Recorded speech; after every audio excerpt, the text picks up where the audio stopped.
Bueno, ahí tienen pues un repasón de lo que vimos la última sesión, porque es muy importante para que lleguemos hoy a la dualidad onda-partícula y a la naturaleza de la luz. Hoy les doy pues digamos una especie de tabla de contenido y vamos a hablar entonces básicamente del descubrimiento de la cuantización de la energía de la luz, el descubrimiento del fotón, el efecto Compton, pero también, por ejemplo, no sé si ustedes han oído hablar de los fonones. ¿Han oído hablar de qué es un fonón? Ah, bueno, vamos a hablar de qué es un fonón. Vamos a ver qué es que el mundo de las ondas, muchachos. Ay, fue el diablo. Es que yo diría, no, es que ese es el mundo. El mundo de las ondas es infinitamente más diverso que el mundo de las partículas. Entonces, por eso es que yo insisto tanto, dejen de pensar en la luz como partículas, así les hablen de la dualidad onda-partícula. Vamos a hablar del famoso experimento de Young a la luz de la teoría cuántica, ¿cierto? Y ese hecho raro de que si usted mira cuando la luz pasa por una rendija, entonces el patrón de interferencia cambia. Esas son las cosas pues, que vamos a tratar de cubrir en esta mañana. Recuerden interrumpirme, temas que ustedes quieran tratar, etcétera. Bueno, quise poner esto aquí en la presentación para mostrarles justamente que las ondas son capaces de muchas cosas, sin ser partículas. Yo no sé si alcanzan a notar en ese diagrama que cuando se prende la onda, aquí se ve la onda, ¿sí ven que sube el brazo? Miren que hay un cambio en la posición del brazo, el brazo sube. Ahorita volvemos a ver este diagrama. Esto que hay aquí es un experimento. Es un experimento de, a esto se le llama un transductor de ultrasonido. Una fuente de ultrasonido de alta potencia produce ultrasonido. El humo que se produce aquí es para que se vean, miren, aquí se ven los frentes de onda de la onda de ultrasonido. Y la lámina recibe la onda, y se levanta. Una onda es capaz de mover cosas sin ser partículas. Es una cosa maravillosa. Hoy en día se está utilizando el ultrasonido para hacer flotar cosas. Y vamos a ver, se puede hacer flotar cosas. Inclusive ustedes saben que con el ultrasonido se destruyen cosas. Dale, ¿quién iba a hacer un comentario sobre Yo, qué pena. Camilo, dale. Bueno, mil gracias. ¿Podríamos concluir entonces que tiene masa?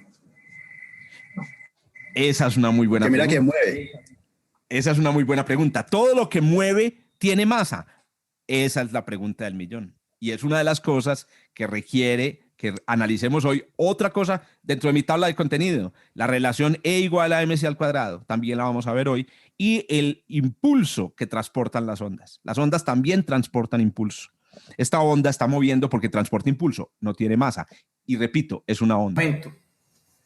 Dale, tiene momentum, correcto.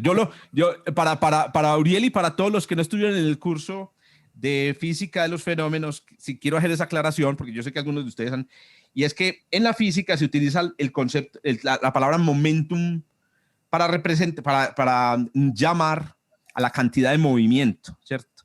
Pero a mí no me gusta. Ustedes saben que yo soy rebelde, yo soy un tipo raro. Entonces yo rebelde, a mí no me gusta la palabra momentum, primero porque es una palabra extranjera, es un extranjerismo, pues es latín. Y si uno no tiene formación en física, no le dice nada. Momentum, pues sí, uno dice, cierto, ese grupo de personas tienen mucho momentum, hay mucho momentum como en esa idea, pero esa es una palabra rara. Entonces a mí me gusta más el impulso, las cosas que tienen impulso, ¿cierto? Aunque impulso tiene una connotación física muy concreta también en la física. Bueno, recordemos a Planck. A ver, hombre, vamos a recordar un momento a Planck y cuál fue la solución, porque este es un punto de partida importante. Aquí estoy mostrando cosas que ya habíamos visto. Las cosas calientes, los átomos se sacuden, producen luz. Correcto.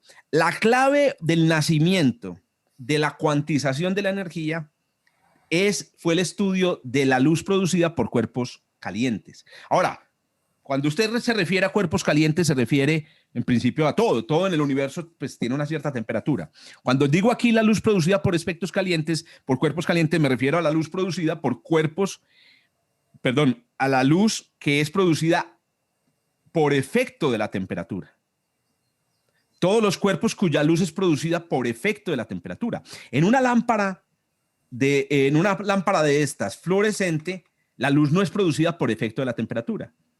Porque miren, por ejemplo, en el caso del experimento con la lámpara de plasma, yo hago que la lámpara produzca luz, pero no calentándola, sino a través de un campo eléctrico.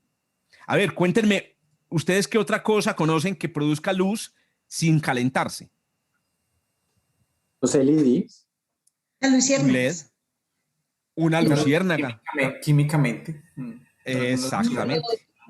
Sí, Yeah. por ejemplo, lo que hablábamos Fluorescencia. de la fluorescencia y fluorescencia. Eso es correcto. Usted puede hacer producir luz a una cosa iluminándola, ¿cierto? Entonces, miren que hay muchas formas en las que la luz puede producirse. Las aureolas Esto- de los santos. No, es que está pintado Uriel. Ahí está pintado. Oiga, qué lección nos dio de creatividad Uriel esta Semana Santa. Yo no me bajo de la impresión de las historias. Todavía me acuerdo de las historias. Oiga, muy bacana el ejercicio de la tabla periódica. Muy duro, pero muy bacano. Yo Muy creí que era bacano. que iba a ser más fácil. Creí que No, iba a ser no. más fácil si quieren que les diga. Pero fue muy bacano, muy bacano. Muy Bacana bacano. experiencia. Tremenda experiencia. Estoy pensando, como le decía Uriel en algún chat, cómo aplicarlo a otras cosas. Quiero aprenderme, por ejemplo, el nombre de todos los reyes de Egipto. Ay, ¿sí vieron que descubrieron un nuevo templo? Nuevo templo. Un nuevo templo en Egipto. Ya le voy a responder a Claudia, es algo de este paréntesis. Lo que quería contarles es que esperamos que en ese templo sí vengan las instrucciones para hacer pirámides. Que es lo único que falta, que nos den instrucciones para hacer pirámides. Bueno, doña Claudia, comente pues, doctora. Profe, es que les confieso, yo cometí el error que después yo me sentí más triste en la trivia y fue lo del color. Profe, no quites esa gráfica, por favor. A mí me polarizó la clase, me dejó pensando sobre la catástrofe de luz violeta y yo dije, esa es, no está el violeta. Con razón. Yo vi que había una respuesta ahí que era el ultravioleta, el violeta. Porque yo pensé, dije, seguro que está excluido ese violeta de ese rango visible. Entonces, no sé, pues sí, lo contesté mal. Sí, correcto. Quisiera saber cómo deshacerme de eso de objetos calientes, de esa observación de Planck, que fue como el rollo ahí que generó la tensión en la época. Ahí tiene la respuesta en la manera como que hiciste el comentario. Planck es un teórico, o fue un teórico, uno de los grandes teóricos de la historia. Inclusive hay un comentario interesante y es que fue de los últimos teóricos que hicieron sus grandes trabajos ya siendo unas personas maduras. La mayoría de los teóricos en la historia de la física han sido gente en sus 20s, en sus 30s. En cambio, Planck ya tenía más de 50 años cuando hizo un gran descubrimiento. ¿Y por qué hago ese comentario? Porque normalmente para hacer un salto conceptual siempre tienes que tener un cierto grado o sea, tienes que ser iconoclasta. Un físico, una física que ya es muy senior, empieza a volverse un poquito, digamos, no voy a decir rígido, sino como que a respetar demasiado las ideas establecidas. Entonces, Planck era un teórico. Este hecho es un hecho observado. Entonces, no podemos confundir los esfuerzos teóricos por explicar por lo que vemos. Esto se vio en los lugares donde se fundía el hierro. Un prisma y sale todo el arco iris. No lo vayan a olvidar jamás. Pero ya vamos a hablar de la catástrofe ultravioleta otra vez, porque es importante que eso quede claro. Lo importante aquí es que lo que motivó el nacimiento de la teoría cuántica de la energía fue el misterioso hecho de que cuerpos, todos con la misma temperatura, producían exactamente la misma cantidad de todos los mismos de los colores. Es decir, a 2000 grados, un pedazo de vidrio, el oro fundido o una estrella que producen luz en función de su temperatura, producen el mismo tipo de luz. Y lo otro, producen todos los tipos de luz y más una que otras. En este caso, por ejemplo, todos estos objetos a esa temperatura producen en mayor cantidad de luz infrarroja que obviamente, como nosotros no la percibimos, entonces percibimos en la colita de esa luz. O sea, el pico, por ejemplo, de la luz que produce Antares está en el infrarrojo, pero como nosotros percibimos es por aquí, en longitud de onda más corta, nos parece que Antares es roja. Bueno, La explicación teórica, aquí les traigo una versión alternativa que me hice, porque este tema es un tema jodido de explicar, pero es un tema tan fundamental, muchachos. Yo no sé, pues a mí me Es la parece que base. es la base. Con esto comienza, exacto. Entonces, déjenme muy rápidamente con otros dibujos explicarlo. Entonces, ¿cómo es que produce un cuerpo caliente luz? Entonces, listo, se agitan los átomos, etcétera. Recuerden la idea de una cavidad, de construir una cavidad. Entonces, usted dice, bueno, muy bien, yo tengo aquí átomos. Listo, cada uno de los átomos de esta pared tiene una energía. ¿Y cuánto vale esa energía? Pues no todas son iguales. De acuerdo a la distribución de Maxwell-Boltzmann, pues algunos tendrán más, otros tendrán menos y otros tendrán pues como en la mitad. Ahora bien, en esa cavidad no hay infinita energía, hay una energía que es la que está disponible, 100, correcto. Bueno, ¿qué dice la teoría ondulatoria? Que como los átomos tienen energía, porque se sacuden, emiten luz. Luz que puede ser de cualquier color. Ahora bien, ¿qué determina el color de la luz que produce cada átomo? Según la teoría anterior a la teoría cuántica, la luz que produce cada átomo la determina la frecuencia de movimiento del átomo. ¿Sí o qué? El átomo se mueve. Entonces, miren, este átomo se mueve más lentamente, entonces produce una luz naranja. Este átomo se mueve más frecuentemente, produce una luz azul. Pero lo importante es que antes de la teoría cuántica no había ninguna relación entre qué tipo de luz producía un átomo y cuánta energía tenía. La única diferencia entre la luz naranja y la luz azul producida por estos dos átomos es que como este átomo tiene más energía, produce una luz más intensa, Estoy con más confundido, profe. amplitud. Sí, claro. Disculpen. Cuando usted se refiere a átomo, ¿de qué estamos hablando específicamente? Estamos hablando de átomos en la tabla periódica, ¿cierto? Sí. En este caso, por ejemplo, si estás en vidrio fundido del silicio. Ok. Eso. Bueno, entonces de esa manera vos empezás a decir, listo, entonces cada átomo produce, miren, cada átomo produce luz distinta. De nuevo, la luz depende de su frecuencia. ¿Qué sucede? Ahora viene otro hecho nuevo, y este es el hecho que produce la catástrofe ultravioleta. ¿Cuáles colores abundan más dentro de la cavidad? Según la teoría de las ondas, entre más cortica sea una onda, más de ella cabe en una cavidad. De tal manera que en una cavidad cerrada van a haber más ondas de longitud de onda muy chiquitica y menos de longitud de onda grandes. Hasta que no quepa, por ejemplo. Hasta que la longitud de onda sea tan grande que no quepa. Entonces vamos a hacer un recuento de cuánta energía hay de cada color. Recuerden que las energías de los átomos fueron seleccionadas al azar. Y los colores no dependen de las energías. Entonces miremos. 2 más 8 da 20 más 10, 30 unidades de energía solo en el violeta. En el azul, 8 más 12, 20 unidades de energía. En el naranja, 15 unidades de energía. Y en el rojo, 5 unidades de energía. Esa es la catástrofe ultravioleta. La catástrofe ultravioleta es, si yo vuelvo a hacer correr aquí la ruleta, como siempre van a haber más ondas corticas, esta barra siempre va a ser la más alta. Siempre. Corramos la ruleta. Esta barra sale alta. Claro, a veces van a salir la azul y la violeta compitiendo, pero es por el azar. Sí, es por el azar.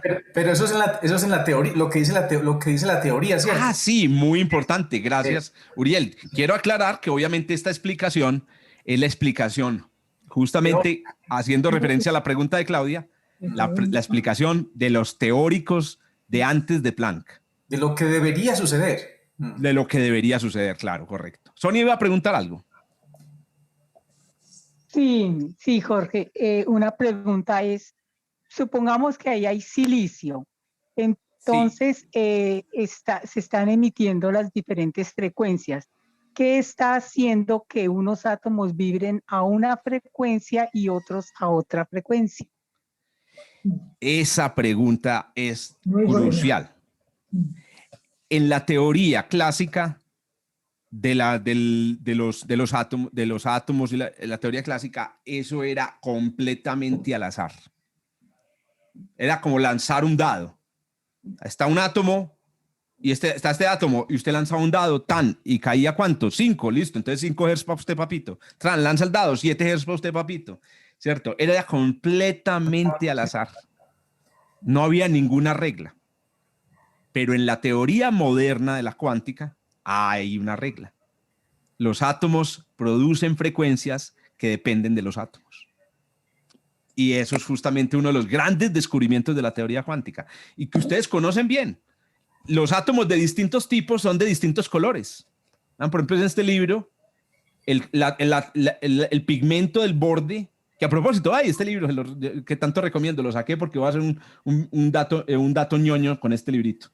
Este librito, los pigmentos que hacen el borde son distintos a los pigmentos de la portada y eso hace que tengan colores diferentes. Pero recuerden una cosa, en el caso de este libro, el color no se está produciendo en función de su temperatura.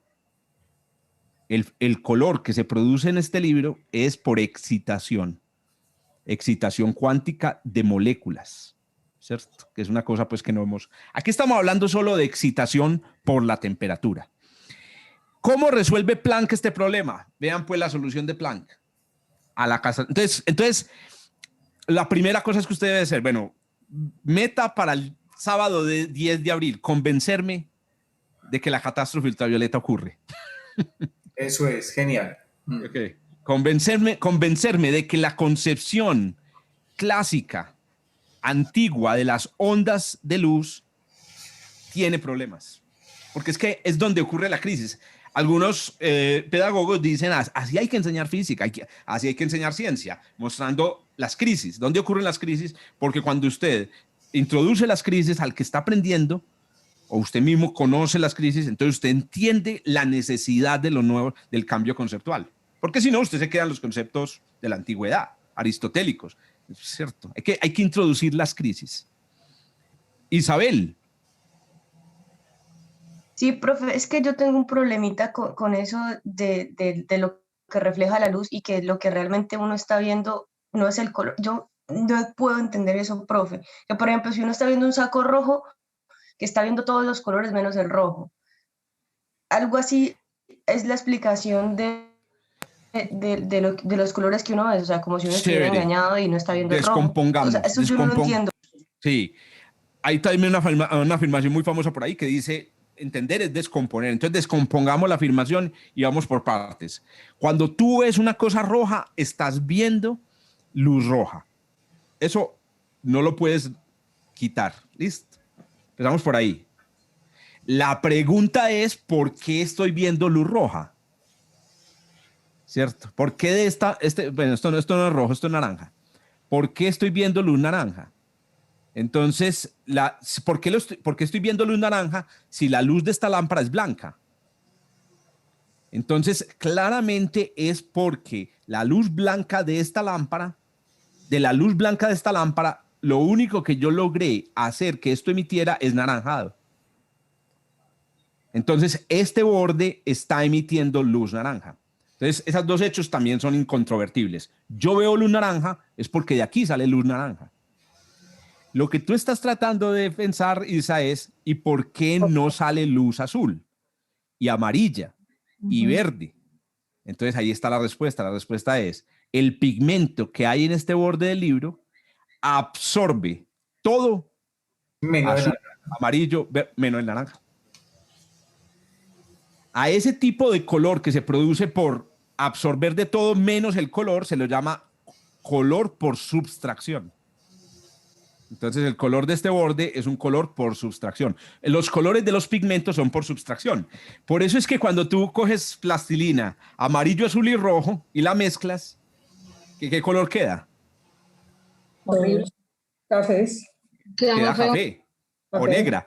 ¿Por qué? Porque mira, amarillo absorbe todo menos el amarillo. El azul absorbe todo menos el azul. Y el rojo absorbe todo menos el rojo. Cuando lo mezclas, absorben todo. Absorben todo. Profe, pero cuando dices absorber, ¿a qué te refieres? O sea, una reacción a nivel atómica, absorber Sí. como tal, ¿qué es?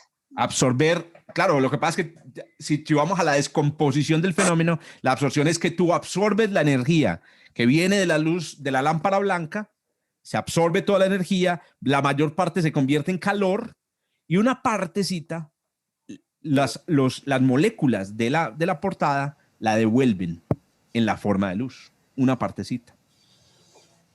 El proceso mecánico Perfecto, cuántico profe, es muchas gracias. una belleza el proceso mecánico cuántico, involucra fonones. La luz se puede convertir, los fotones pueden convertir en fonones. Vea, ya les voy a hablar de los fonones, que son una belleza. Sobre todo son la manera en las que yo quiero convencerles de que la luz no es una partícula, sigue siendo una onda a pesar de que hablemos de fotones. Pero miren la solución. Sí, por favor. Profe, una pregunta. O sea que en ese orden de ideas, toda la gama de verdes en las plantas es porque absorben todo menos el verde. Eso es correcto. Las plantas, a la clorofila no le gusta el verde. No le gusta el verde. no. ¿Saben qué les gusta a la clorofila? Les encanta el rojo. En realidad la clorofila es una...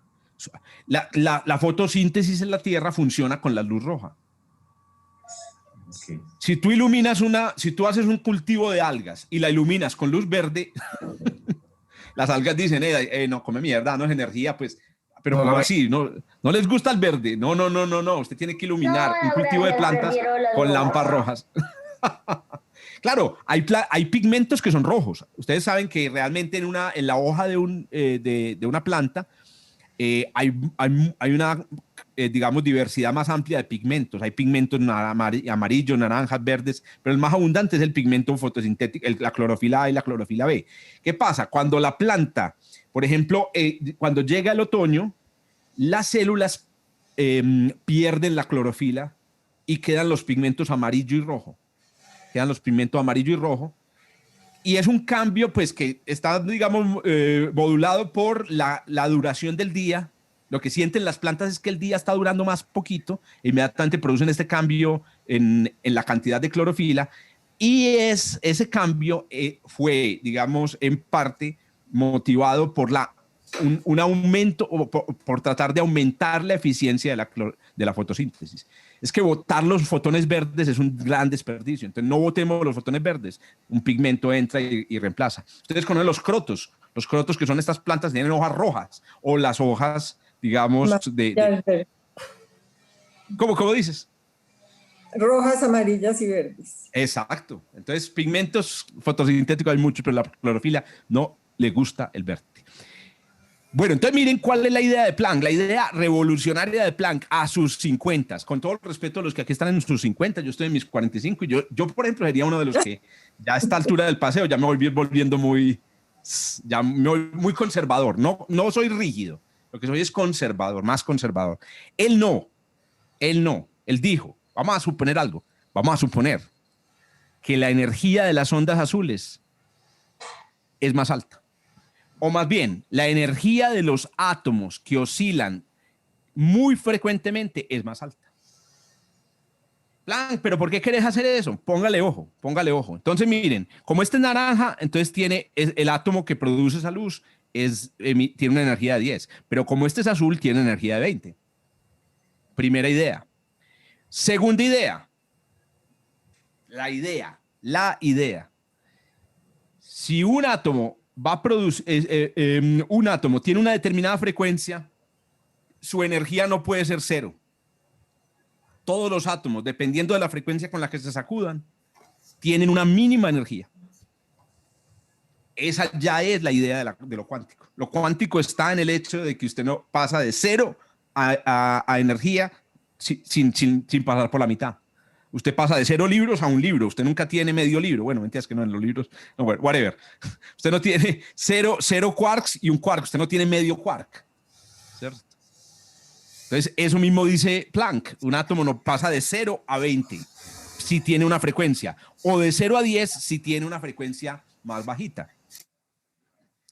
Y la tercera idea es, si un átomo, por ejemplo, que tiene una frecuencia que produce luz azul, su mínima energía es 20, para que tenga más energía solo se puede que tenga 40. Planck, ¿pero por qué, weón? Acuérdese, Planck era un teórico. Entonces él dice, espere y verá. Un día me invita a una cervecita, a un vino, y les muestro matemáticamente por qué tiene que ser discretizada la cosa. Eso tiene que ver con el hecho de pasar de integrales a sumatorias. Es una cosa rarísima. Y Planck lo sabía porque era un gran matemático. Pero bueno, yo no me voy a entretener con los detalles matemáticos, sino que les voy a mostrar cuál es el efecto que tiene esto sobre la catástrofe ultravioleta. ¿Qué pasa? Metamos ahora luz roja. Claro, la luz roja tiene, como es de menor frecuencia, tiene menos energía, menos el cuanto de la luz roja, el cuanto del átomo que oscila. Recuerden que esta es la energía del átomo que oscila. La frecuencia de la luz muestra cuánta es la frecuencia de oscilación. Es menor que la del naranja y la del naranja es menor que la del azul. Listo. Y ahora vamos a meter el violeta. Entonces dice Planck, metamos el violeta. Sí, yo sé que según la teoría clásica, en la caja caben muchas ondas violetas porque son chiquiticas. Pero miren cuál es el problema. El problema es que la energía de los átomos que son capaces de producir violeta es ni la hijueputa. Miren que, no sé si lo notaron, vamos a ir haciendo la cuenta de cuánta energía tenían los átomos en esta situación. Entonces, 10 más 20, 30, 40, 70, vamos con la 70, con 70. Le metemos el rojo, no se preocupe, 75, ahí se me olvidó tenerlo en cuenta. Ahora le metemos el violeta y ya usted va en 95. No le cabe. Primero, como solamente me quedan aquí, discúlpeme que hice mal el conteo, pero aquí como solamente le quedan 5 unidades para meter, 10 unidades, vamos a hacerlo con este conteo. Obviamente, dice Planck, a usted no le cabe un átomo más que produzca luz violeta. Porque para meter un átomo más que produzca luz violeta, ese átomo tendría que tener 20 unidades de energía. Es la mínima que puede tener. Tampoco le caben un átomo que tenga 2 veces el cuanto de la frecuencia de la luz azul, porque tendría que acomodar 40, no le cabe. Tal vez le cabe a usted, ¿qué le cabe? Le cabe, por ejemplo, un átomo que tenga la energía asociada a la frecuencia de la luz naranja, o le caben un átomo que tenga 2 veces la energía del cuanto de energía de la luz roja. Lo cierto es que a usted no le cabe más violeta. Entonces metamos pues alguna cosa ahí, dice Planck. Bueno, metamos pues un naranja. Repito, perdonándome el problema de que me dio más de 100, porque hay un 105 aquí. Listo, vamos a hacer ahora cómo es la distribución de energía. Entonces miren la diferencia entre la solución de Planck con sus ideas y la solución clásica. Aquí es donde yo les decía, ¿por qué Planck logra suprimir la luz violeta? La logra suprimir cuando introduce la idea de que los átomos que producen esa luz tienen mucha energía. Y en la caja no hay suficiente energía para acomodar muchos de ellos. Cuando usted hace la distribución, le sale hagamos la cuenta, de violeta habían 20, de azul ¿cuántos habían? 20, 40, 60, de naranja hay 10 y 10, 20, y de rojo hay 5. Entonces miren que la distribución ahora es una distribución que es bajita, la luz que sale bajita del violeta, bajita del rojo, y hay un color del que más sale. Ahora, ¿de qué depende este color? Miren una cosa, si en vez de ser 100 unidades, que es una cosa que depende de la temperatura, si la temperatura bajara y fueran 50, ¿el pico se correría hacia el violeta o se correría hacia el rojo? Si fueran 50, usted tiene que redistribuir la energía entre entre los átomos que producen esta luz. Tiene que distribuir la energía. Entonces usted con 50 podría acomodar 2 violetas y un naranja. Y la caja dice, las pelotas. O con 50 puede acomodar 5 naranjas. No, tampoco. O puede acomodar 4 naranjas, 2 rojos. O puede acomodar. Genera el azar. Eso sí, satisfaga que la suma le dé 50 y le va a dar que el que más estaría alrededor del naranja o el rojo. Y si aumento de 100 a 200, entonces se correría el pico hacia el violeta. Y entonces miren que la regla que muchos de nosotros conocemos y no la conocemos, creo que la mencionó Matthew la vez pasada, de que los cuerpos calientes son más azules y los cuerpos más fríos son más rojos, empieza a cumplirse. Chuleado. Uy. Y desaparece la catástrofe ultravioleta. Claro, este señor con esa idea se ganó el premio Nobel, pero miren la fecha. En 1918 le llegaron a dar el reconocimiento, porque todo en la física necesita su tiempo de asimilación. Su tiempo de asimilación. Claro, para 1918, como vamos a descubrir hoy, ya estas ideas estaban, no, pues, es cuento viejo, huevón. Bueno, que a propósito, 1918 es una fecha importante, es el fin de la guerra, y esto siempre hay que tenerlo presente. O sea, esta gente estaba viviendo en tiempo, mientras Europa se estaba destrozando. Por ahí, ¿cuál era el autor que decía que era la muerte de la razón? Mientras las sociedades se destrozaban, las ciudades alemanas y europeas desaparecían, esta gente estaba revolucionando la física. Esto es impresionante. ¿Cómo les quedaban tiempo? Muy bien. Entonces, es otra manera de explicarlo. Otra manera de explicarlo. Hombre, es la mejor. Esta es la mejor analogía que la del parqueadero. No sé. Ustedes en su creatividad descubran una manera de convencerse de estas cosas. Primero, convencerse que la catástrofe ultravioleta es responsabilidad de la luz de las ondas. Y segundo, convencerse, como puedan, de que solamente poniéndole límite a la energía de los átomos y haciendo que los átomos que producen la luz, violeta, sean los átomos de más energía, solo poniendo esas dos ideas, usted puede evitar la catástrofe ultravioleta y explicar lo que hemos visto en la naturaleza. Uriel, comente, hermano. Sí, es un pequeño comentario respecto a Planck. Y es que según la historia de Planck y según la historia de, digamos, de cómo se encuentra esta solución a este problema, Planck fue la persona menos convencida de esta solución. A pesar de que matemáticamente funcionaba, él decía la naturaleza no podría funcionar de esta forma, esto es absurdo. Yo propongo esto como un ardid matemático para solucionar un problema que hasta este momento ha sido insoluble, pero no estoy de acuerdo en absoluto en cómo realmente se está explicando esta solución. Sí, simplemente funciona. ¿Y qué pasa con el tiempo? Pues que nadie encuentra una solución mejor. Tienen que darle la razón a Planck. Incluso el mismo Planck tiene que autoconvencerse que esta es como la forma en que la naturaleza funciona, a pesar de que esto es absolutamente antiintuitivo. ¿Sí? Es una historia muy bella, pues, además por eso. Sí. No, la historia de estos años es fantástica y gracias por el comentario, Uriel. Y se me hace muy parecido a lo que sucedió también con Copérnico. Que también... Con Copérnico, que también se dice, aunque el caso de Copérnico está más lejano, no tenemos tantas cartas como las de Planck, etc. Planck vivió en tiempos en donde habían periodistas, ya te voy a dar la palabra, Sandra. Pero sabes que, Uriel, a pesar de todo lo que Planck pudiera decir y lo que vos estás diciendo, pues se basa obviamente, como les digo, en cartas y en cosas que él dijo. Hay una cosa que yo sí creo y es que las personas que producen este tipo de revoluciones como Copérnico, como Planck, yo no sé, yo sé que en su fuero interior ellos dicen, si ese es el truco, esa es la verdad. Es decir, no sienten que haya una diferencia profunda entre un truco matemático y la solución a un problema físico. Esa idea de que el truco matemático resuelve el problema físico, en el caso de Copérnico es que es muy sencillo, ponga al Sol quieto y ponga a mover los planetas. Eso es un truco matemático realmente.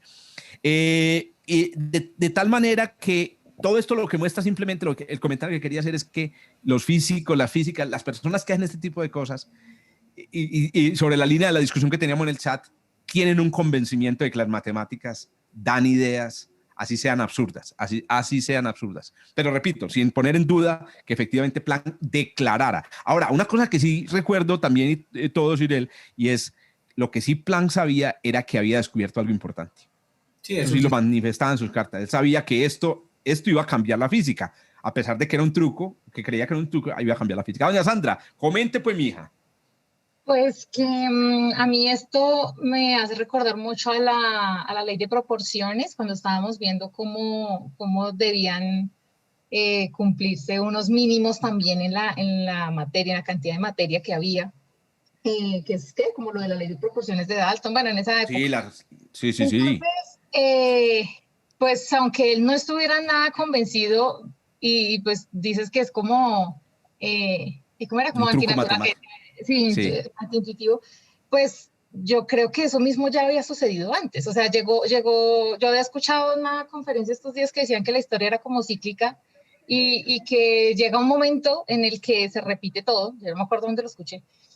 Y entonces es como si en este momento, o sea, con el momento en el que Planck descubre que tienen que haber unos mínimos de cuantización de energía, pues estaba repitiendo la misma historia que sucedió con la materia. Entonces creo que no es tan novedoso, no era tan novedoso. Antiintuitivo porque ya había sucedido de cierta forma antes. Correcto, pero hay que tener en cuenta una cosa importantísima que distingue esta revolución de la revolución atómica. Y es que recuerden que aquí estamos haciendo discreta una propiedad. En la revolución atómica hicimos discreta una sustancia.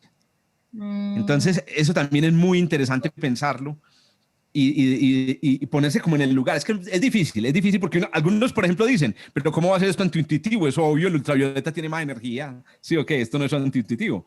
Sino que pensar que la electricidad era discreta, que era como una sustancia, después de saber que la materia era discreta, pues tal vez no era tan difícil. Pero ya después pasar a que una propiedad tan importante como la energía, porque eso es lo que está diciendo Planck. Planck está diciendo, es la energía lo que es discreta. Pues pucha, eso sí, conceptualmente fue difícil. Entonces, pero yo estoy de acuerdo en una cosa, es probable que si esto se hubiera hecho en 1750, tal vez habría sido mucho más difícil llegar a esta idea. Antes de los átomos, antes de que ya hiciéramos la primera cuantización, que era la cuantización de la materia, haber hecho este salto, hubiera sido mucho más berraco, correcto. Cristian. Venga, tengo ahí una duda en la diapositiva anterior. Es que no sé por qué la energía que vos asocias al azul, que es de 20, es la misma al violeta. Es que como confundido. Con la misma cantidad de energía se puede generar el mismo color. Tenés toda la razón. Está lleno de errores esta diapositiva. Claro, tenés razón. Como la violeta es de mayor frecuencia, vamos a arreglarla, venga, arreglémosla de una vez. Como la de la violeta es de mayor frecuencia, entonces tiene que tener un cuanto de mayor energía. 30, correcto. Y si es 30, entonces aquí solamente cabe la posibilidad de acomodar un cuanto rojo. Es más, se va haciendo más complicada la cosa. Porque ni siquiera cabe un cuanto rojo. Un cuanto de energía rojo. Pero tenés razón, Cristian, y gracias, hermano. Voy a hacerme bien esa cuentecita ahí. Yo soy malo con la aritmética. Ahora, no se modifica la conclusión, porque claro, solamente cabe un cuanto de luz roja, de luz violeta, 30, y siguen habiendo más de uno que de los demás. Por pura aritmética. Es decir, esto es pura contaduría atómica. Contaduría atómica.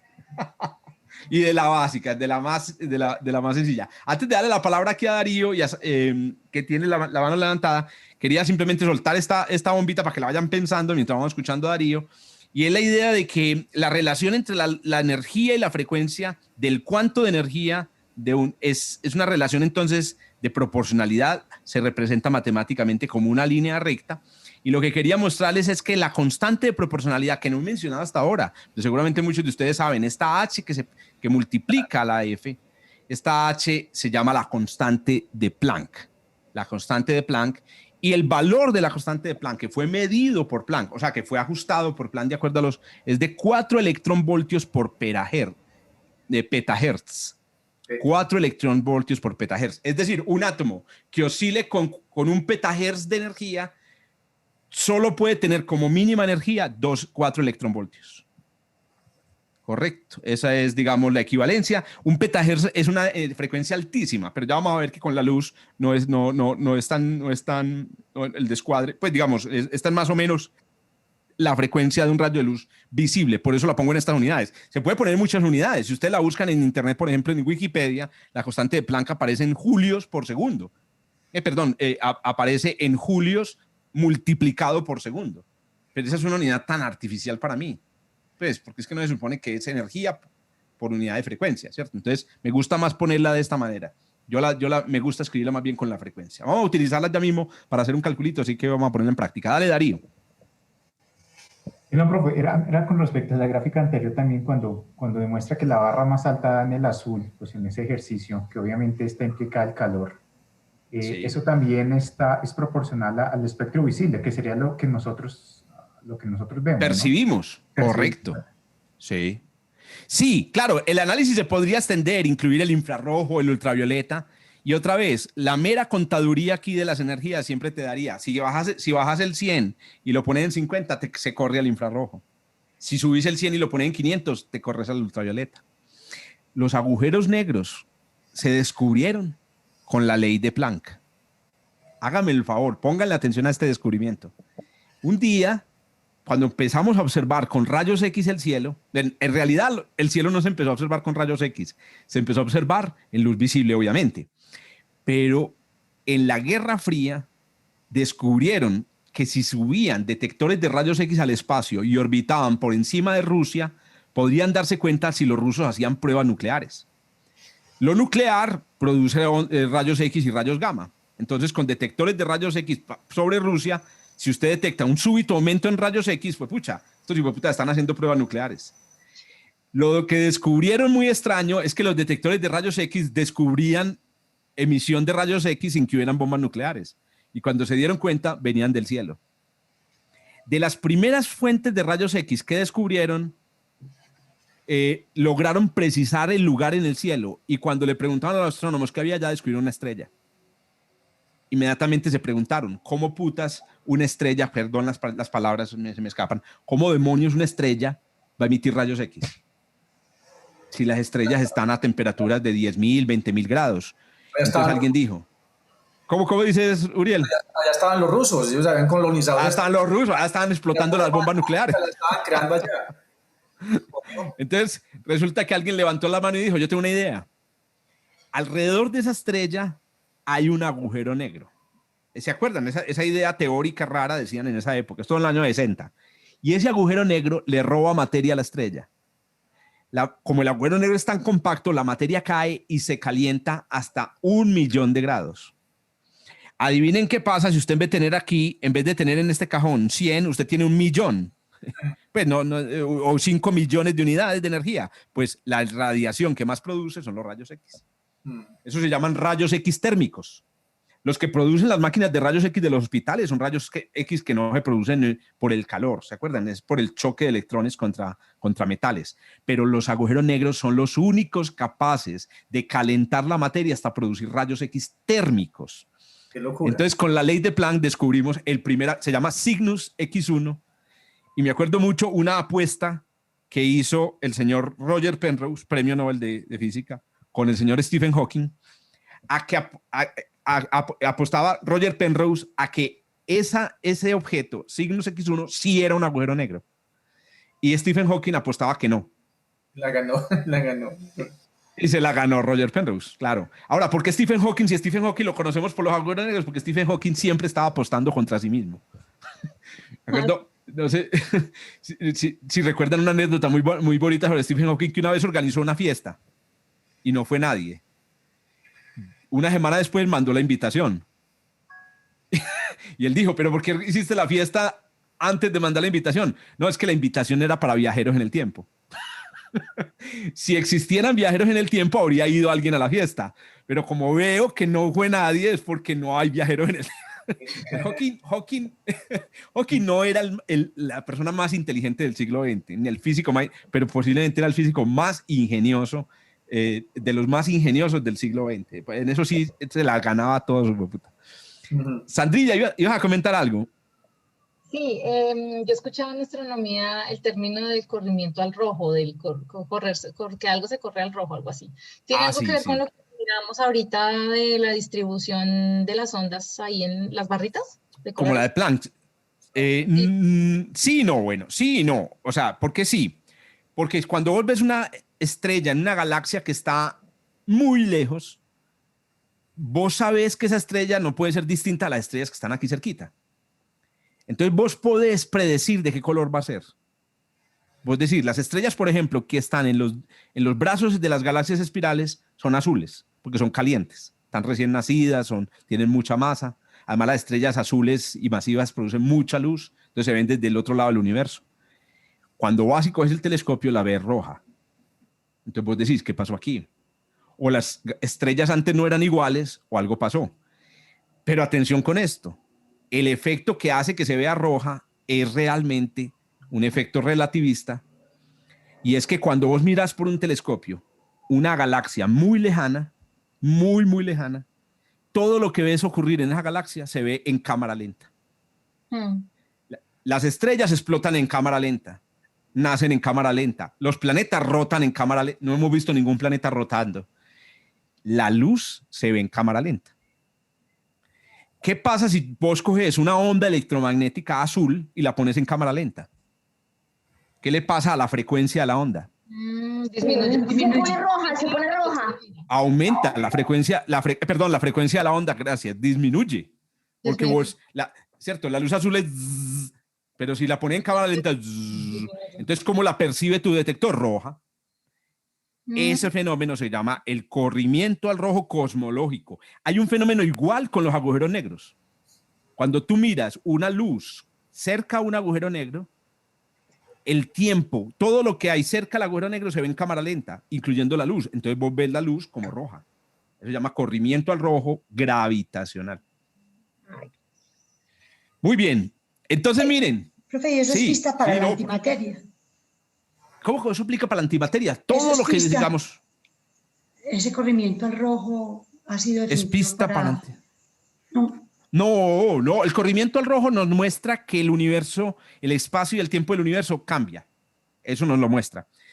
Que el espacio y el espacio y el tiempo. Es muy importante entenderlo. El universo no solamente está cambiando el espacio, le está cambiando también el tiempo. Las dos cosas cambian al mismo tiempo. Y están íntimamente ligados. Cuando el espacio se expande, el tiempo se va haciendo cada vez mirando hacia atrás, más se ve en cámara lenta lo que ocurre en el pasado. Si ocurriera al contrario, si el espacio se contrajera y vos miraras las cosas lejanas, las verías ocurriendo como en cámara rápida. Un efecto de la relatividad muy interesante. Bueno, entonces miren, con este dato, con la ley de Planck nosotros vamos a utilizar en la próxima para calcular la energía que tienen los cuantos de energía atómica. Y miren el cuanto de energía de un átomo que emite luz de 500 terahertz. 500 terahertz es más o menos la frecuencia de entre el verde y el cian. No, mejor dicho, no, casi que azul. Perdón, ay, qué pena la frecuencia. Estamos hablando de luz amarillosa. Luz amarillosa, esa es la frecuencia, 500 terahertz. Un átomo que emita una onda de 500 terahertz tiene como cuánto de energía solamente 2 electronvoltios. No puede tener menos de 2 electronvoltios y emite esta luz. Miren que al aumentar la frecuencia, es decir, al irnos a luz azul, el cuánto de energía del átomo, ¿cierto?, va creciendo. Esa es la razón por la que es muy común encontrarse el espectro electromagnético y asociado al espectro electromagnético encontrarse energía. ¿Qué tiene que ver la energía? Entonces miren aquí las cosas. Miren, los rayos X.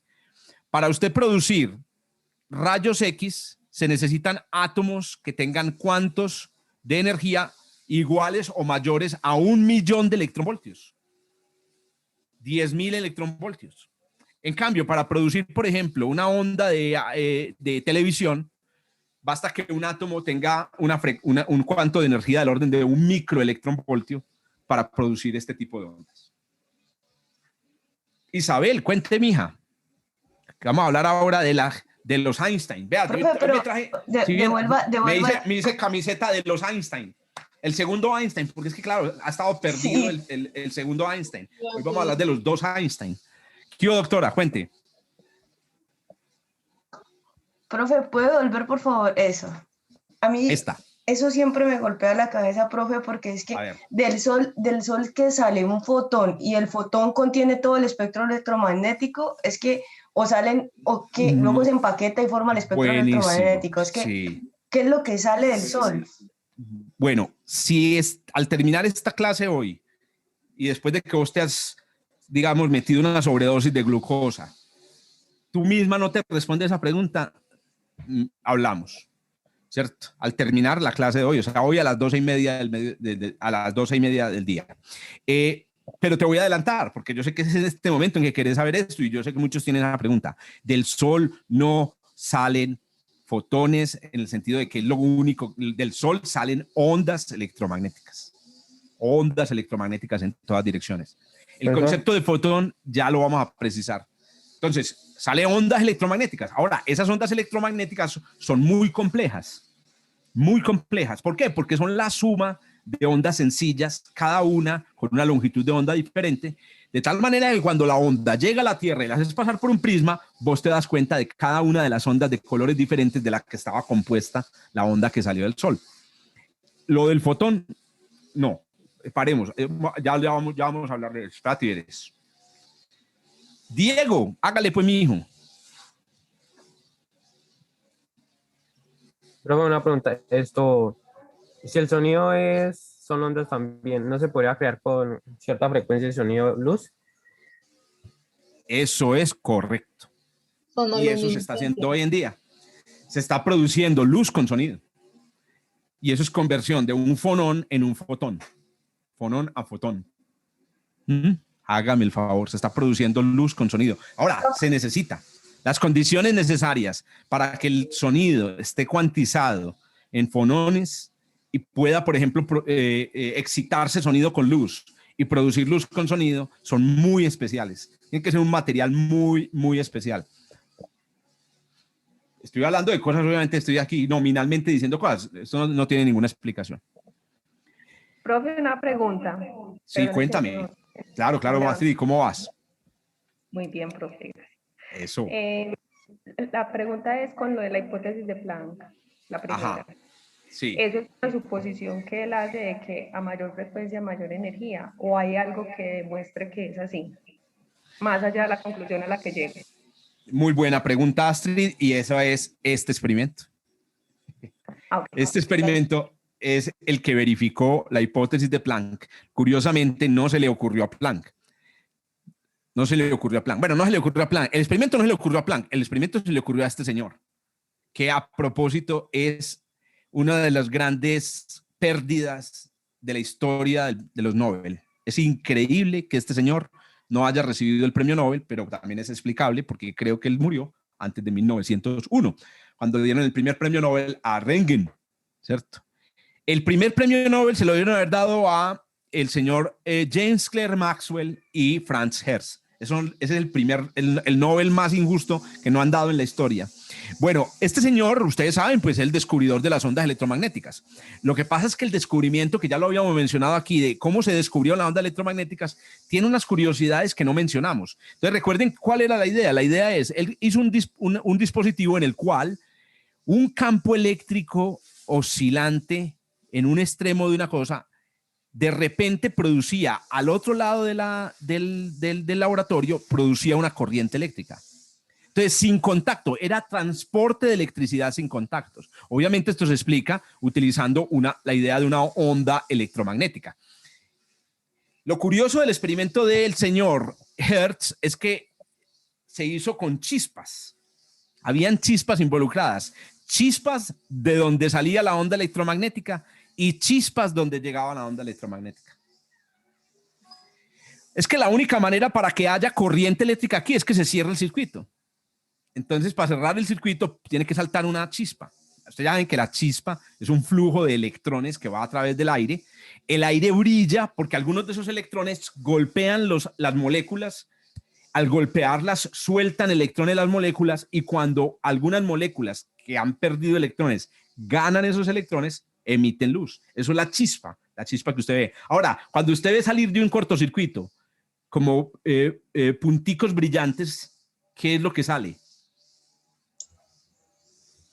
O sea, El arco eléctrico está formado por un tubo de electrones. Es un rayo, literalmente, el arco eléctrico. Pero usted en los cortocircuitos ve salir punticos brillantes en todas direcciones. ¿Qué son esos punticos brillantes? Eso es puro ozono, radicales libres. Iones. Es metal incandescente. Es decir, cuando usted produce el corto y usted ve salir chispas del corto, no está viendo el arco, usted está viendo cobre fundido. Cobre, oiga, que a propósito, sí están viendo lo que está pasando con el cobre. Se disparó el precio del cobre y se disparó el robo de cobre, muchachos. Estos días aquí en Medellín se cogieron a una gente con 40 metros de cable de cobre. Pues, pucha, valía como 20 millones de pesos. O sea, una cosa impresionante. El cobre está súper costoso. Y dejan a la gente sin internet. Imaginen la pandemia, muchachos. Terrible. Como a 45.000 pesos el kilo. Uy, jueputa. Y la gente los coge a kilo. Es que imagínate uno quileando el método por el que se propagan internet, los telefonía. No, muy duro, muchachos. Qué cosa tan hijo de puta. Pero bueno. Bueno, lo raro del experimento de Hertz que nos lleva a la siguiente idea es lo siguiente. Resulta que Hertz descubrió que había un efecto muy curioso en su experimento y es que si brillaba las puntas de las espiras, el experimento funcionaba mejor. Él llegaba y producía una chispa de este lado y se producía una chispa a este lado, pero cuando cogía las puntas de la espira y le echaba brillametal, funcionaba mejor. Y cuando le echaba brillametal al otro, también funcionaba mejor. Otro detalle que descubrió, si hacía el experimento a plena luz del día, la chispa saltaba más fuerte, pero si apagaba la luz, la chispa saltaba más débil. Hágame el hijo de puta favor, se preguntaba Hertz, ¿qué demonios tiene que ver la luz del día con la chispa? Es que la chispa, ¿qué la produce? La onda electromagnética. ¿Por qué demonios? Si yo apago la luz, se produce esto. Otro, a plena luz del día, la chispa era dura, pero si ponía un vidrio, oiga pues, un vidrio transparente, entre la primera chispa y la segunda, la chispa se apagaba. Entonces, ¿qué pasa ahí? O sea, ¿será que no está pasando la onda electromagnética? No, las ondas electromagnéticas atravesan muros, gente, planetas. Las ondas de radio, las ondas hertzianas atraviesan de todo. Más raro aún, si en vez de poner un vidrio, ponía un cristal de cuarzo, la chispa volvía a ser igual. Todo esto es para decir lo siguiente. Así se han hecho los descubrimientos más increíbles de la historia, haciendo observaciones raras. Estas son observaciones raras, cosas que no tenían nada que ver. Tal vez fue por casualidad. Yo me lo imagino a él pasando al lado de la chispa con un vidriecito, con una copa y descubriendo, ay, ¿qué pasó? Se apagaba la chispa y entonces empezando a jugar ahí con la copa, me lo imagino como un niño en el laboratorio jugando con la copa a ver qué pasa. Porque miren, a ver, ¿ustedes qué dicen? ¿Qué diferencia el vidrio del cristal de cuarzo? No, que ustedes que dicen, no, preguntémosle a nuestro experto, Esteban, ¿cuál es la diferencia entre el vidrio y el cristal de cuarzo? Estás en mute, estás muteado.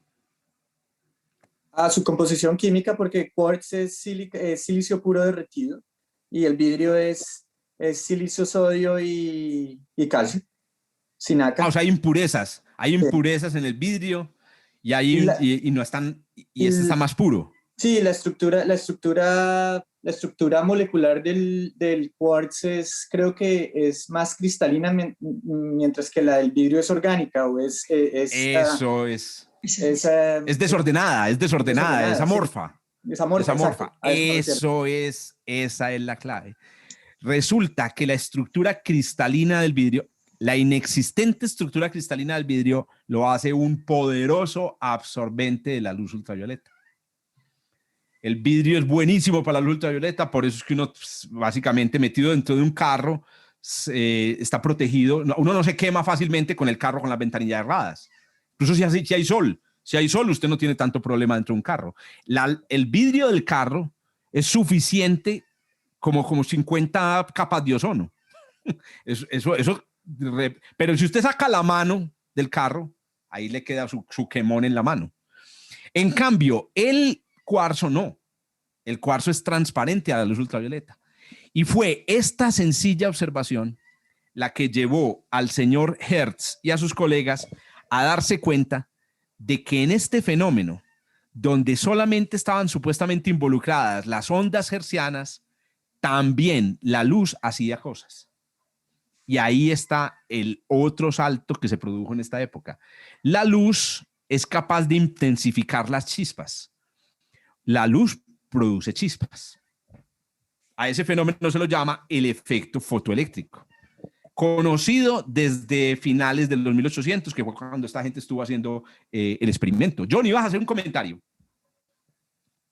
Sí, profe. O sea que uno puede extrapolar que pues a cualquier tipo de material cristalino y amorfo, pues en este caso amorfo. O sea, los materiales amorfos en general absorben mejor la luz ultravioleta o solamente pasan el vidrio.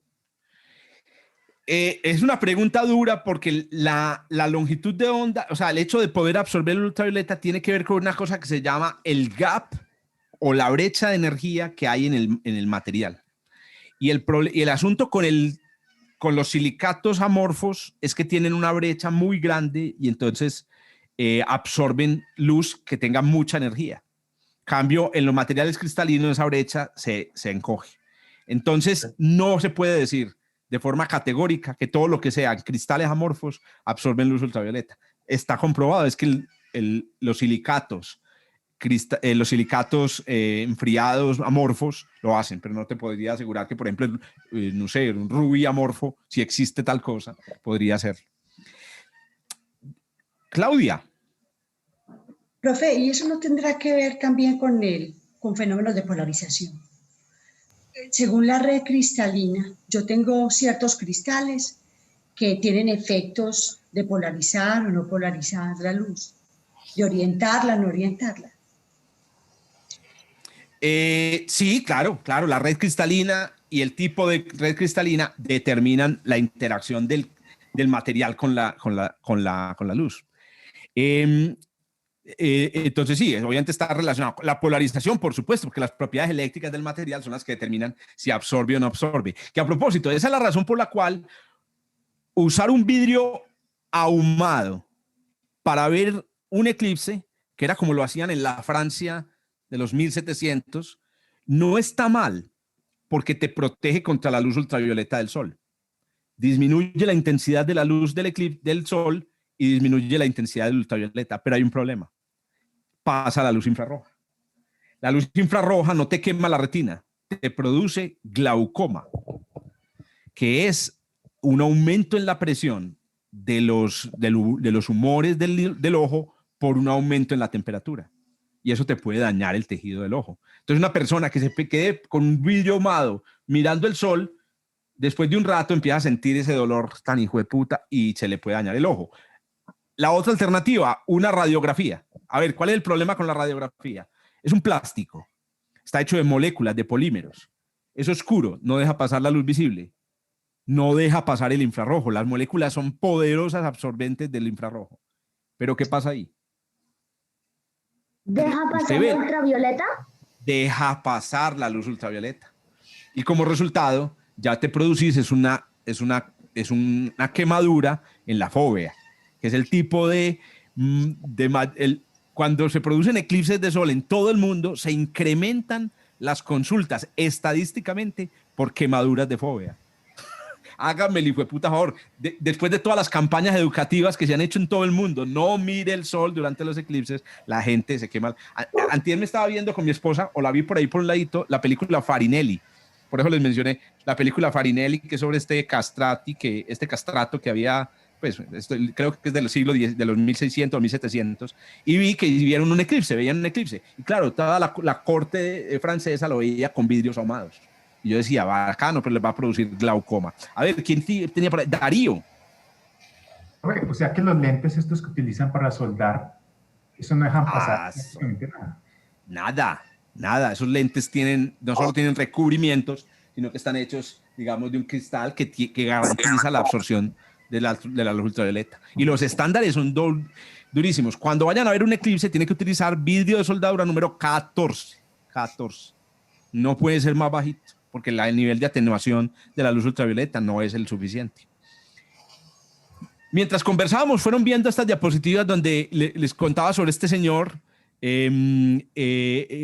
ruso, que a propósito los rusos casi siempre están en la sombra de la historia de la ciencia, porque no, primero Rusia en esta época era un reino, bueno, muy culto, era un reino muy culto, pero un poco aislado, y después en el siglo XX, pues ustedes, después de la Revolución Rusa, pues empezaron a aislarse por razones ideológicas. Entonces, este señor fue el descubridor de un fenómeno muy curioso que ocurre con los rayos, con el tubo de rayos catódicos, que aprovecha el efecto fotoeléctrico. Y es la idea de que, claro, si usted construye un tubo de rayos catódicos e ilumina el cátodo, se producen más rayos catódicos que si no los ilumina. Y eso pues es muy obvio, porque acuérdense, ¿qué es efecto fotoeléctrico? Usted ilumina un material y saltan electrones.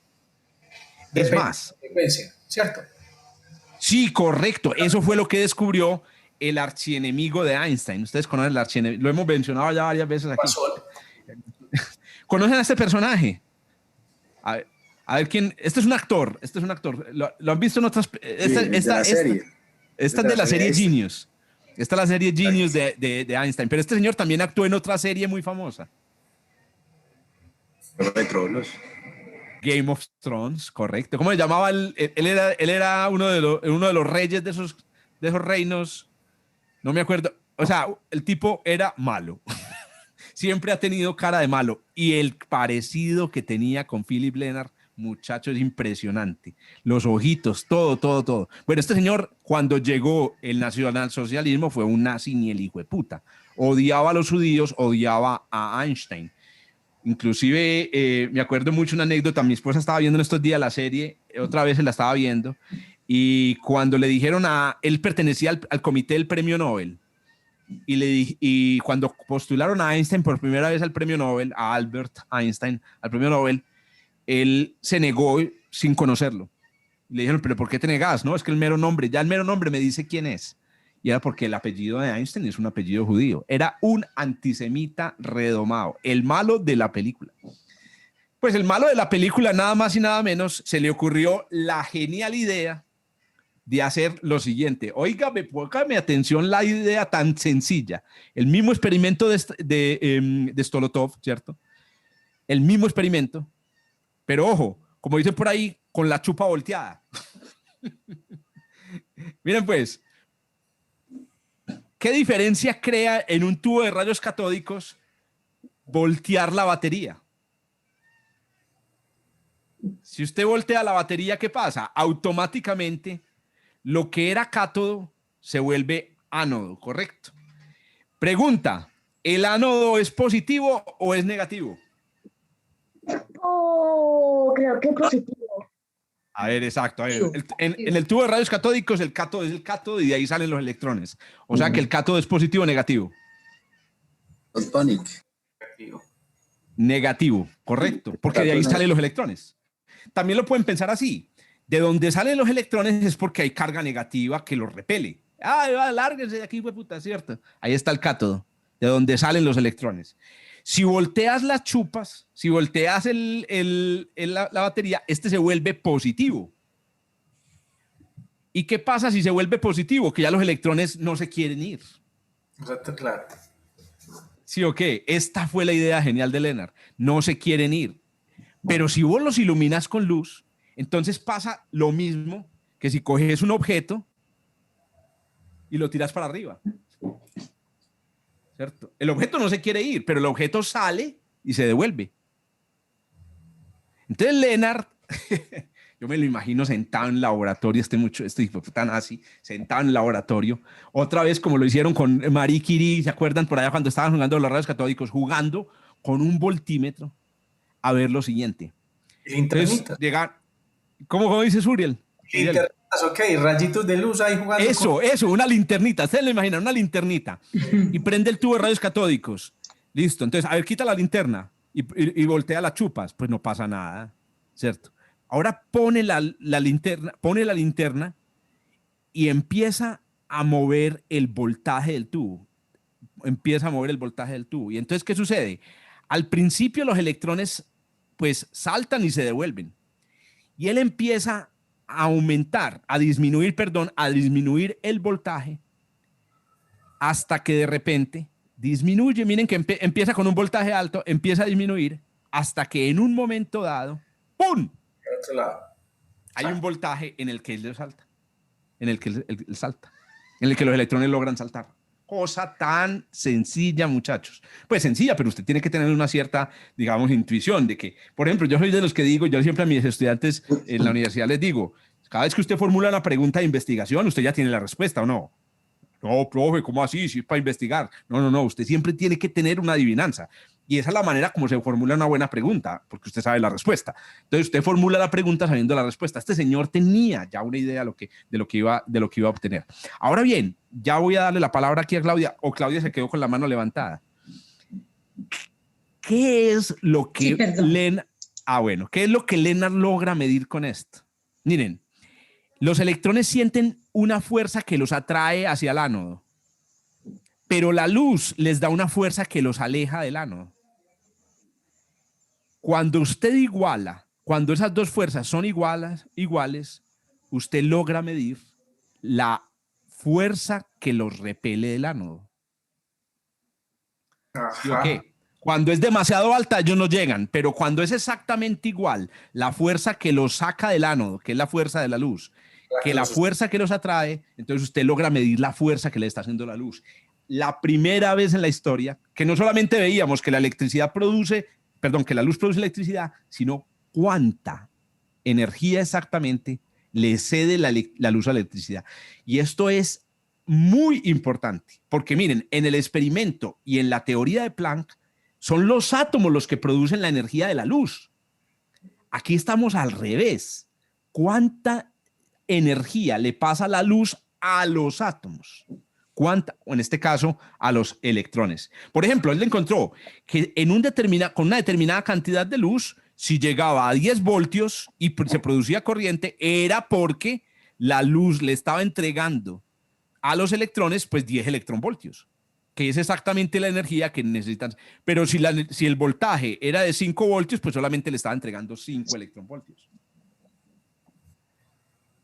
Quiero que por un momento reflexionen en la importancia que tuvo esto, porque era la primera vez que estábamos midiendo la energía de la luz. Y les cuento, todos los aparatos que miden la energía de la luz, desde el fotómetro de un fotógrafo, ustedes han visto que los fotógrafos le ponen una cosita aquí a las muchachas o a los muchachos cuando lo están fotografiando, desde los fotómetros, controles remotos, sensores de ascensores, celdas solares, todos esos dispositivos funcionan así, correcto. Uriel iba a comentar algo, perdón que te... Sí, no, tranquilo. Obvio pues que este hombre no se ganó pues un Nobel con esto, ¿cierto? Obvio que no. Casi. Pero ¿sabes por qué? Perdona, Uriel, se lo ganó porque Lennard se ganó el premio Nobel. Se lo ganó en 1908, creo. Pero no fue por los experimentos. No, fue por los rayos catódicos. Exactamente. Porque sacó los rayos catódicos del tubo, sí, dale. Exactamente, no. Me refería a lo irónico también digamos, de este personaje respecto a Einstein, respecto al judío, porque Einstein se gana el premio Nobel justamente por la explicación de este fenómeno. Eso es correcto. Esa es la gran paradoja. Inclusive, me acuerdo mucho en la serie Genius que hay una gran discusión de él en el comité de Nobel diciendo ¿por qué le van a dar el Nobel a ese huevón? Démelo a mí. Ese huevón solamente se pegó de lo que yo hice. Y lo que yo hice fue esto. Lo curioso es esto, muchachos. ¿Cómo es que este tipo, siendo un genio de la física, sí, él era malo, pero era un genio, no entendió la importancia de lo que estaba haciendo? No, él no se quedó en esto. Él llegó más allá. Él descubrió una cosa súper extraña, no supo interpretarla, y ahí es donde entraron la genialidad de Albert Einstein y Mileva Maric. Exacto. No sabemos exactamente cuántas ideas. A propósito, este experimento lo conocían perfectamente los dos. Bueno, miren lo que descubrió súper raro antes de darle la palabra a Diego. Un voltaje en el que los electrones no pueden saltar. Entonces dijo Lennard, ¿sabe por qué no pueden saltar? Porque tengo el voltaje malo. Inmediatamente pensó, yo me lo imagino, vamos con una linterna más poderosa, pues puta. Se fue y se consiguió una linterna poderosa. ¿Qué significa una linterna poderosa? Una linterna poderosa se supone que es una linterna que trae más luz, más energía. Más fotones. Ya te saltaste. Más fotones. No, en este caso más energía. Para Lennart, básicamente, más intensidad. La intensidad es luz con más energía. Pues, señores y señoras, aumentó y no hubo poder humano, fue puta, que sacara los electrones a través de 10 voltiecitos. No había poder humano y él llegaba y metía, después trajo un reflector de circo. No hubo poder humano para sacar los electrones con 10 voltios. Y entonces el tipo dijo, ¿qué demonios hay que hacer? Y encontró la solución. De hecho, profe, ahí es cuando yo creo que entonces todo este tiempo Lennart no aumentaba lo que tenía que aumentar. O sea, exacto, en vez de aumentar la luz la luz era la misma, no importaba la potencia, estaba la misma fuerza de lanzamiento. Entonces, ¿qué es lo que tenía que hacer Lennart? Lo que tenía que hacer era aumentar el voltaje. Claro, si él cambiaba el voltaje, lo lograba. O sea, si él cambia, en realidad, si él bajaba el voltaje, la idea es quitar fuerza al tubo para que los electrones puedan saltar. Pero él dijo, no voy a tocar el voltaje. Eso, a ver qué te cito eso. Yo voy a dejar quieto el voltaje. Solo voy a jugar con la luz. Pero tú ibas por el buen camino, Mati. Vamos a ver si sigues por el buen camino. El problema es que estaba utilizando siempre el mismo tipo de linterna. Una linterna amarillita comprada en el... Claro, la solución al problema vino cuando metió luz ultravioleta. Se trajo la lámpara más pecueca, que en realidad en ese entonces las lámparas de luz ultravioleta eran arcos eléctricos. Un arco eléctrico, por eso es que la soldadura es tan peligrosa, que el arco eléctrico produce luz ultravioleta. El arco eléctrico más sencillo siempre producía corriente. No importaba la intensidad. No importaba la intensidad, el arco eléctrico, la luz ultravioleta siempre producía corriente. Lo único que cambiaba cuando aumentaba la intensidad de la luz ultravioleta era la corriente. Y ahí está la clave de lo que dijo ahorita Uriel. Al aumentar la intensidad de la luz, lo que aumenta son la cantidad de fotones, o sea, la cantidad de cuantos. Y por eso aumenta la corriente.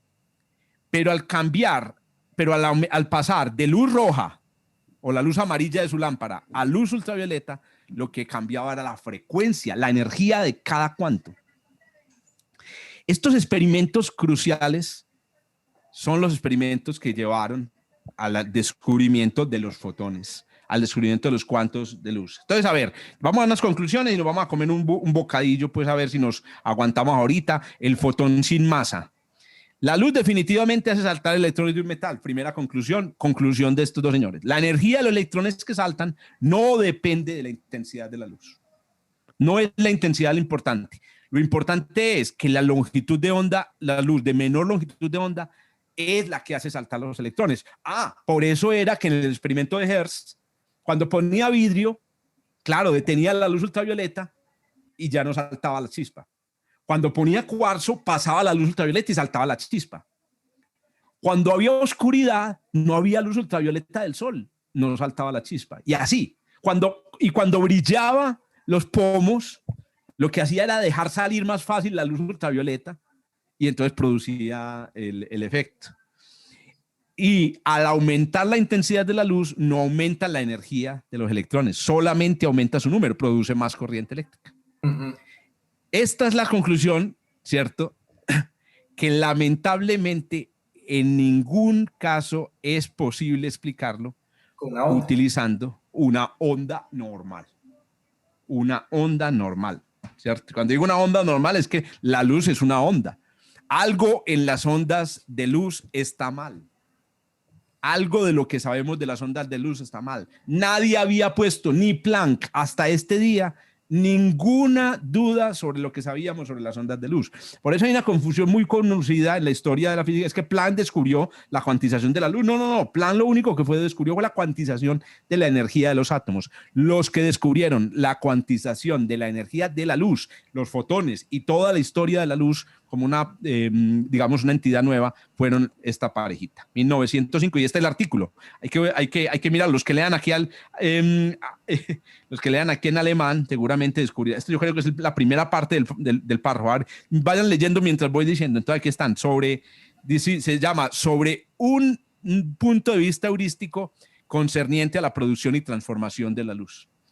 Un artículo que ellos escribieron estudiando la hipótesis de Planck y el efecto fotoeléctrico, los dos juntos. Se sentaron a pensar en los dos juntos y llegaron a unas conclusiones maravillosas. Bueno, glucosa. Vámonos por la glucosa y nos vemos entonces ahorita a las 11 de la mañana. ¿Qué hubo? Cuéntame. Antes de que vaya por la glucosa. Sí, claro, Isabel. Hágale. ¿Los cuantos y los fotones entonces es lo mismo? Los cuantos de luz y los fotones son sinónimos, correcto. Okay, pero gracias. lo que no es sinónimo es fotón-partícula. Eso lo vamos a clarificar ahorita. O hay que mirarlo, hay que cogerlo con guantes de seda. Fotón-partícula, guantes de seda. Nos vemos ahorita, pues.